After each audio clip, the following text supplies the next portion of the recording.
ಬೀಚಿ ಕವಿ ಪರಿಚಯ. ಕನ್ನಡ ಸಾಹಿತ್ಯ ಲೋಕದ ಅದರಲ್ಲೂ ಹಾಸ್ಯ ಸಾಹಿತ್ಯಕ್ಕೆ ಹೆಸರಾಗಿ ಹಾಸ್ಯ ಬ್ರಹ್ಮ ಎಂದು ಕರೆಯಿಸಿಕೊಂಡವರು ಬೀಚಿ. ಇವರ ಪೂರ್ಣ ಹೆಸರು ರಾಯಸಂ ಭೀಮಸೇನರಾವ, ತಂದೆಯ ಹೆಸರು ರಾಯಸಂ ಶ್ರೀನಿವಾಸರಾವ್, ತಾಯಿಯ ಹೆಸರು ಭಾರತಮ್ಮ. ಇವರು ಜನಿಸಿದ್ದು ಬಳ್ಳಾರಿ ಜಿಲ್ಲೆಯ ಹರಪನಹಳ್ಳಿಯಲ್ಲಿ ಏಪ್ರಿಲ್ 23, 1913 ರಂದು. ಮೊದಲಿಗೆ ಕೇವಲ ಮೆಟ್ರಿಕ್ವರೆಗೆ ಅಭ್ಯಾಸ ಮಾಡಿದವರು. ಪೊಲೀಸ್ ಇಲಾಖೆಯಲ್ಲಿ ಕಾರ್ಯನಿರ್ವಹಿಸುತ್ತಿದ್ದ ಇವರು ಸ್ಟೇಷನ್ ಸೂಪರಿಂಟೆಂಡೆಂಟ್ ಆಗಿ ನಿವೃತ್ತರಾದವರು. ಹಾಸ್ಯ ಬರಹಕ್ಕೆ ಹೆಸರಾದ ಇವರು ಅದರಲ್ಲಿ ವೈಚಾರಿಕತೆಗೆ ಹೆಚ್ಚಿನ ಮಹತ್ವವನ್ನು ನೀಡಿದರು.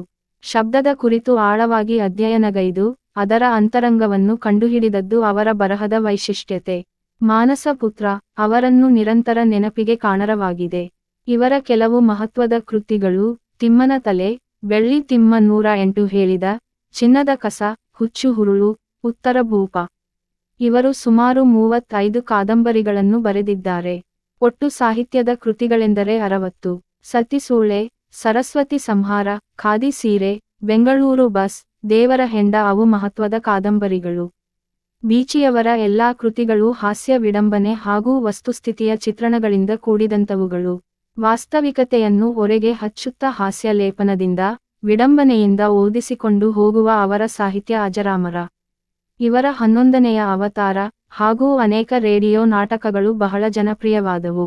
ಅವರ ಆತ್ಮಕಥನ ನನ್ನ ಬಯೋಗ್ರಫಿ, ಇವರ ಕುರಿತು ಅಭಿನಂದನಾ ಗ್ರಂಥ ಬಂದುದು, ತಿಮ್ಮಾಯಣ.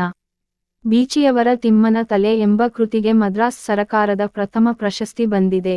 ತಾಸ್ಕೆಂಟ್ನಲ್ಲಿ ನಡೆದ ಸೋವಿಯತ್ ಯೂನಿಯನ್ ಪ್ರಗತಿಶೀಲ ಬರಹಗಾರರ ಸಮ್ಮೇಳನದಲ್ಲಿ ಪ್ರಬಂಧ ಮಂಡಿಸಿದ್ದರು. ಆಫ್ರೋ-ಏಷ್ಯನ್ ಸಮ್ಮೇಳನದಲ್ಲಿ ಭಾರತವನ್ನು ಪ್ರತಿನಿಧಿಸಿದ್ದರು. ಜೀವನವಿಡೀ ಹಾಸ್ಯಮಯವಾಗಿ ಬಾಳಿ ಮಾದರಿಯಾದ ಬೀಚಿಯವರು ನಿಧನರಾದದ್ದು ಡಿಸೆಂಬರ್ 7, 1980 ರಂದು ತಮ್ಮ 67ನೇ ವಯಸ್ಸಿನಲ್ಲಿ.